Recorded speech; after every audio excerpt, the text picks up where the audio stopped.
Ok, ok. Entonces, ahora hablemos de chart. Chart. Se parece bastante a bar chart, pero hay algunas diferencias. Define una cantidad de longitud fija. Su rango es de 1 a 255 caracteres. Entonces, ya tendríamos la primera diferencia. La capacidad en chart, la capacidad máxima es 255. En bar chart, 65.535 caracteres. Nos ofrece mayor capacidad este último, bar chart.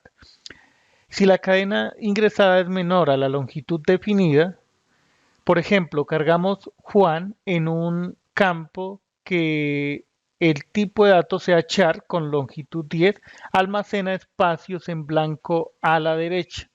Tales espacios se eliminan al recuperarse el dato. Entonces, siempre se va a ocupar la capacidad máxima, mientras que en varchar, esta es otra diferencia, en varchar únicamente se almacena lo que se haya pedido.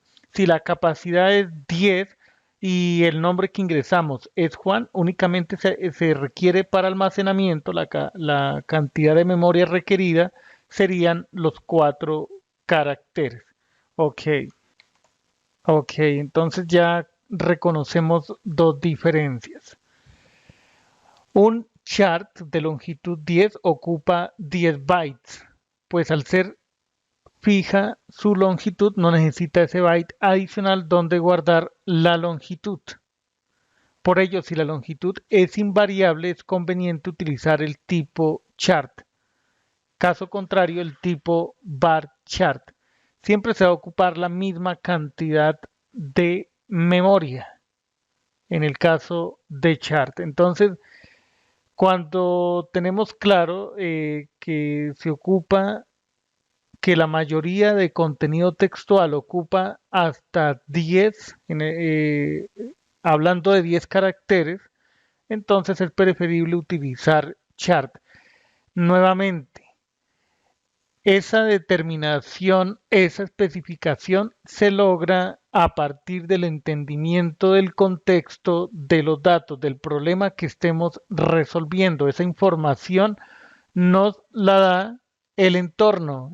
Cuando digo entorno me refiero al dominio del problema donde estemos resolviendo un problema. El contexto. Necesitamos tener contexto para saber qué tipo de dato es el más apropiado. Esto es básicamente la teoría. Evidentemente se acompaña de ejercicios resueltos y ejercicios propuestos. Eso nos va dando, podríamos decir, eh, los fundacionales, los conceptos esenciales para poder tomar esas decisiones. Evidentemente, la experiencia es altamente necesaria para aprender a utilizar todos estos elementos y hacerlos apropiados, utilizar los apropiados, los tipos de datos correspondientes para la información que estemos trabajando. Ok, ocupa tantos bytes como se define en el argumento X, lo que ya sabemos. Si ingresa un argumento mayor al permitido, aparece un mensaje indicando que no se permite y sugiriendo que se use block o text. Si omite el argumento, coloca uno por defecto.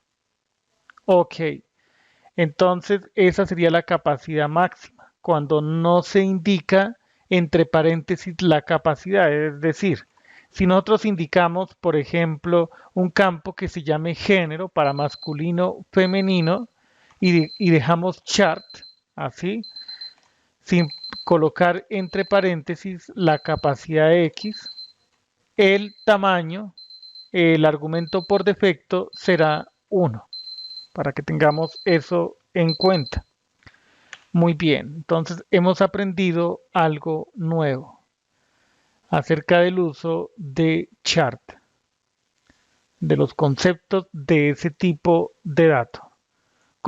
Continuaremos aprendiendo más acerca de los tipos de datos textuales. Hasta la próxima.